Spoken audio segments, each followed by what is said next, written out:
साथियों, सबसे पहले तो तकरीबन 1 वर्ष 5 महीने बाद आप लोगों से मुलाकात हो रही है।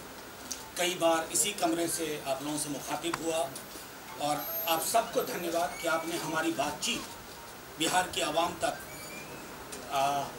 बिल्कुल पुख्ता तरीके से पहुंचाई। काश उत्तर प्रदेश में भी आप जैसे ही हमारे दोस्त हुआ करते। हमारा आज का मकसद कुछ ऐसा है कि बीते दिनों में बिहार के भूतपूर्व उप मुख्यमंत्री सुशील कुमार मोदी जी प्रेस कॉन्फ्रेंस करके हवा में कुछ कागज लहराते हैं यूं,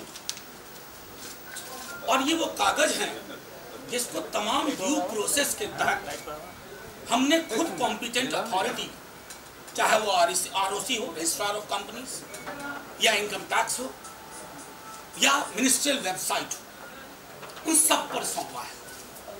उन कागजों से फरेब की मनगढ़ंत कहानियां उन्होंने मिट्टी से शुरू की, तो मैं भी आज के सफर की शुरुआत आपसे मिट्टी से ही करता हूं। जब मिट्टी की बात पर साक्ष्य और सबूतों ने मोदी जी को गलत बयानबाज साबित कर, जब साक्ष्य और सबूतों ने यह बता दिया कि जिस मिट्टी का वो जिक्र कर रहे हैं उसका एक कतरा, एक छोटा आउंस, एक जिसको कहते हैं मुट्ठी भर मिट्टी, वो चिड़ियाघर निदेशक ने कहा, संबंधित कंपनी ने कहा, मोदी जी कह रहे थे मैं इस्तीफा कर दूंगा। हमें इच्छा नहीं थी आप इस्तीफा करें, लेकिन अगर आप शब्द के पक्के हैं तो मिट्टी के मामले पर चुप्पी साधने के साथ आपको इस्तीफा कर देना चाहिए। ये जिस मिट्टी का आप जिक्र कर रहे हैं, दिवाली तक ही उसका सब कुछ हो चुका है, कहां कहां गई थी सब उपलब्ध, लेकिन फिर भी बार बार आप ये कहते रहे। डिलाइट मार्केटिंग कंपनी को लेकर के भी आपने अनाप शनाप बयान दिया, आपने वर्ष तक गलत बता दिया इस कंपनी के बनने का। सब कुछ उपलब्ध है, जिसको हम कहते हैं वेबसाइट। आदरणीय मोदी जी, उसमें www होता है, वर्ल्ड वाइड वेब, वो लोक विमर्श में है, लोक जीवन को में उपलब्ध है। आपको उससे सरोकार लेना चाहिए था। कंपनी के इम्कानात होते हैं, शेयर होल्डिंग और फाइनेंशियल ट्रांजैक्शंस की जानकारी आप वित्त मंत्री रहे। मुझे आश्चर्य हो रहा है, एक व्यक्ति जो वित्त मंत्री के पद पर रहा हो, क्या वो फाइनेंशियल ट्रांजैक्शंस की इतनी भी समझ नहीं रखता है? तीसरी चीज जो मुझे बहुत चौंकाती है, परेशान करती है मोदी जी की कार्यशैली के बारे में, हमारी ही दी गई सूचना कॉम्पिटेंट अथॉरिटीज को अलग अलग वेबसाइट पे उपलब्ध है और आप उसको थोड़ा थोड़ा परोसते हैं मीडिया के साथियों के साथ। मीडिया के साथी भी समझते हैं कि ये सारी सूचना है तो वर्ल्ड वाइड वेबसाइट पे उपलब्ध है, तो थोड़ा थोड़ा मत परोसें। एक बार तमाम सूचनाएं एक क्लिक माउस के उपलब्ध है, आप उस पर आइए, उस पर चर्चा कर लें हम लोग। एक बहस, मैं एक अदना सा आदमी हूं, लेकिन मैं आपको एक बहस की चुनौती देता हूं। गांधी मैदान में नहीं कहूंगा क्योंकि गांधी की राजनीति से आप लोग मीलों दूर खड़े हैं, लेकिन मैं भाजपा कार्यालय माने को तैयार हूं। आप बहस करिए, एक एक कागज का सफा, टुकड़ा, पन्ना, हर्फ उठाइए और उस पर हम चर्चा करें। क्योंकि ये राजनीति आप अपनी खोई जमीन तलाशने की चेष्टा में भाजपा के लोग तक भी आपके पीछे नहीं खड़े हैं। आप सिर्फ अपनी प्रासंगिकता के लिए पूरे माहौल को, जहां विकास की बात हो रही थी, नित्य नए कार्यक्रम बन रहे थे, आप कलुषित कर रहे हैं। आप कहते हैं कि आपने खुलासा किया, बार बार कहते हैं। एक महान टेलीविजन चैनल कहता है कि यह खुलासा उसने किया। खुली जानकारी का खुलासा ये तमाशे के अलावा कुछ नहीं हो सकता। और तमाशे की राजनीति में अगर आप तब्दील करना चाह रहे हैं तो आपको ये बता दूं कि आपके ही दल के लोग आपको धन्यवाद देने की बजाय वो उस चैनल को धन्यवाद दे रहे हैं। हमने सार्वजनिक जीवन में, सच कहूं, हमेशा निरंतरता का निर्वहन किया, दबाव में भी निरंतर निर्वहन किया, हारे तब भी निर्वहन किया, जीते तब भी निर्वहन किया। कई लोग बिहार में आपके परिवार के सदस्य के बारे में, उनकी शैक्षणिक डिग्री के बारे में तरह तरह के शक और शुभाव कहते थे। हम चुप रहे, हम शालीनता की राजनीति करते हैं।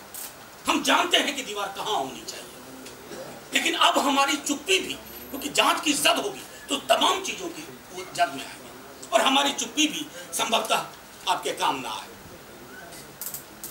नाम और बेनामी का एक बड़ा अद्भुत खेल चल रहा है।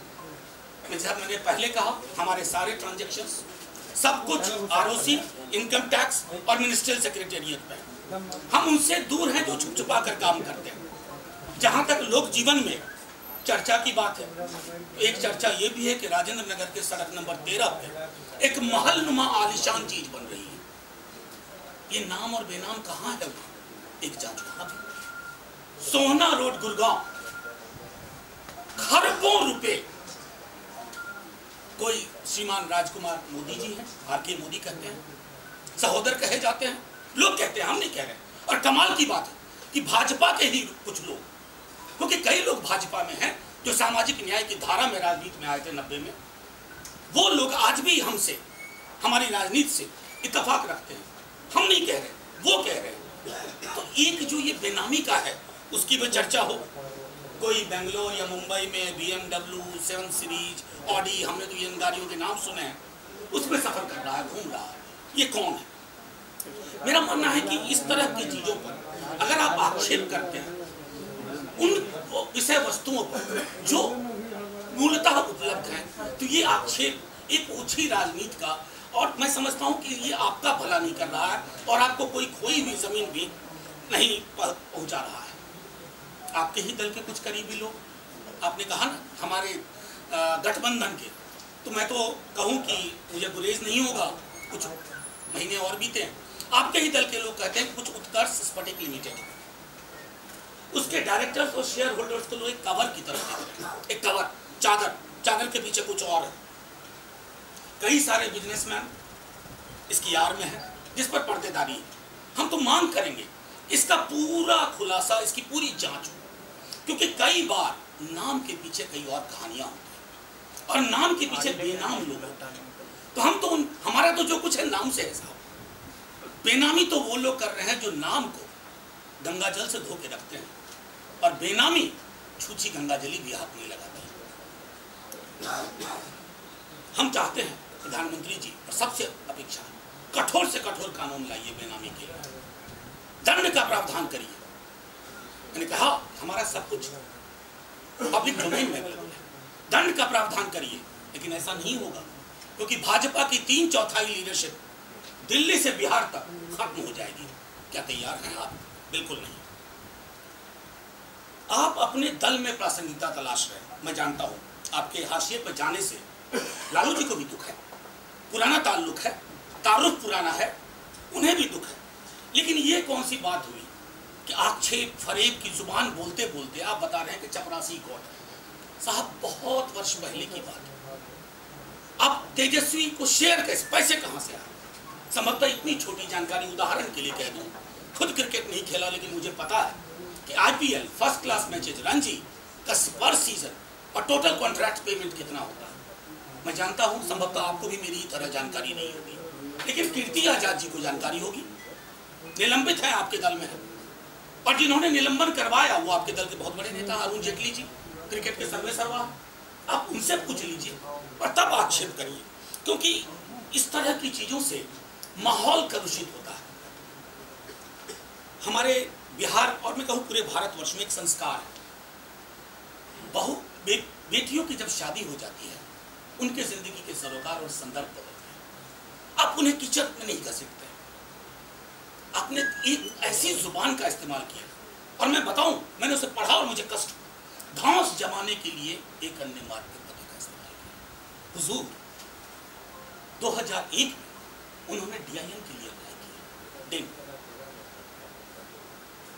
Apply DIN 2001 directors identification number, वो एक अन्य मार्ग का था। उनकी मां मुख्यमंत्री थी राबड़ी जी, गुनाह कर दिया।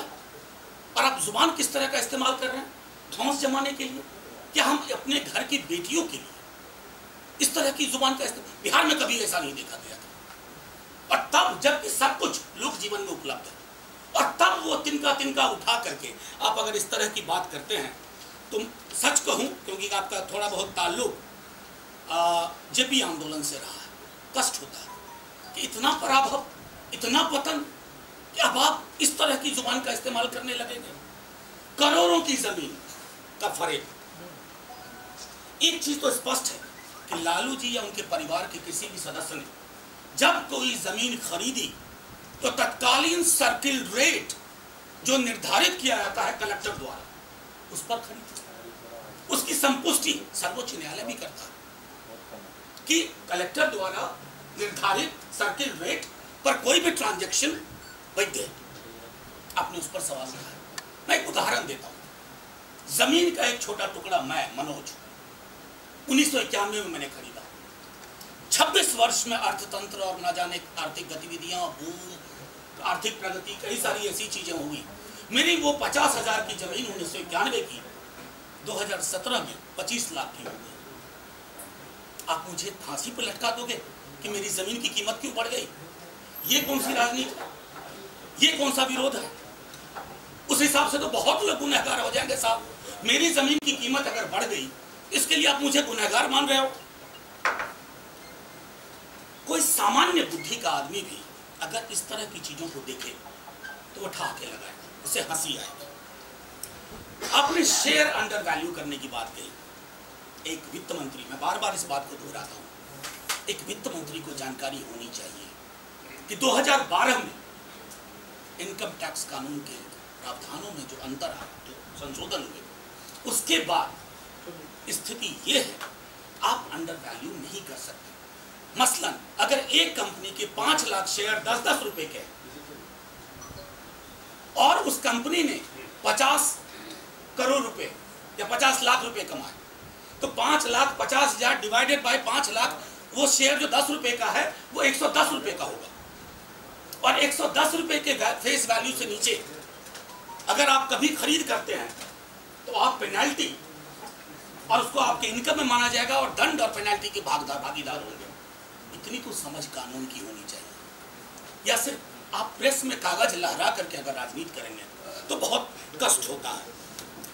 हम एक चीज और आपसे, आपके माध्यम से इस बात को कहना चाहते हैं कि श्री सुशील मोदी जी और उनकी पार्टी के वैसे लोग हमारी एक कंपनी को फर्जी और बेनामी बता रहे थे। फर्जी और बेनामी का कारोबार वो लोग करते हैं जिनका जिक्र मैंने पहले किया। किसी भी कंपनी को फर्जी मानने के लिए 2 चीज आवश्यक होती है, और ये हम सब समझ रहे हैं कि जो लोग उसमें हैं, शेयर होल्डर हैं, निदेशक हैं, वो नॉन एग्जिस्टेंट, जैसे मैंने कौवा, बत्तख, मुर्गी उसके नाम से, या फिर जो लोग उसमें हैं उनकी फाइनेंशियल पोजीशन वो नहीं है। मसलन मैंने अपने ड्राइवर को, जिसकी तनख्वाह 10,000 रुपए है, उसको डायरेक्टर बना दिया।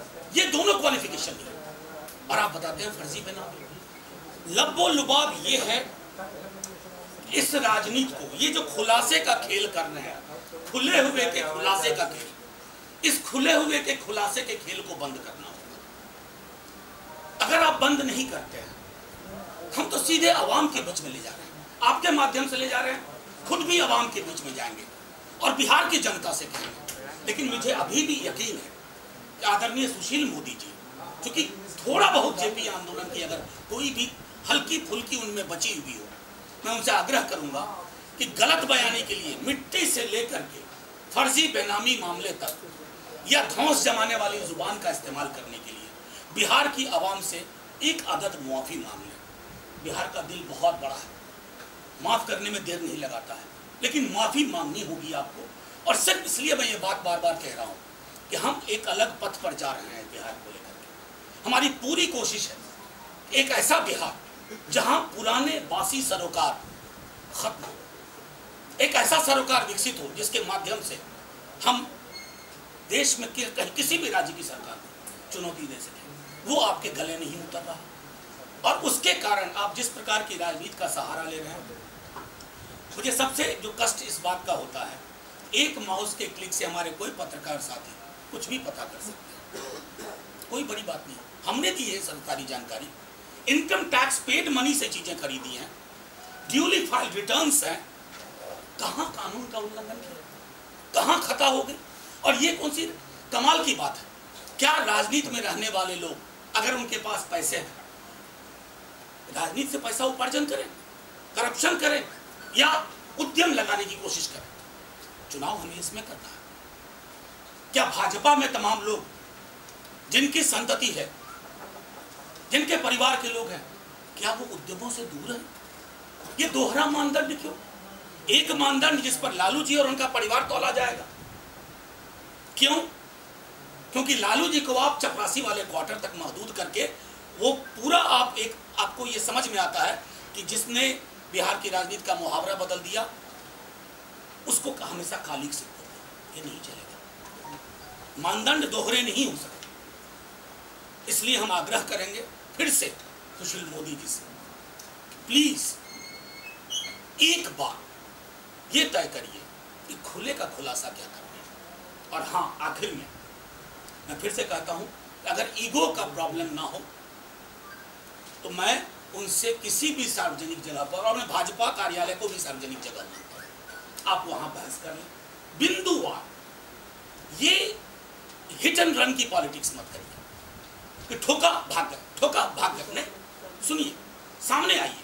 और आप तमाम साथियों से आग्रह करूंगा कि जो भी बात है उसको व्यापक लोगों तक आप पहुंचाएं, ताकि जो हम जिस सरोकार से चल रहे हैं, और मैं आपको कहता हूं कहीं कुछ एक एक चीज सब कुछ पब्लिक डोमेन में अवेलेबल है, गैर कानूनी कुछ नहीं है, क्योंकि कानून का निजाम, कानून की बात हम समझते हैं। शुक्रिया बहुत बहुत, थैंक यू वेरी मच। यह जानते हुए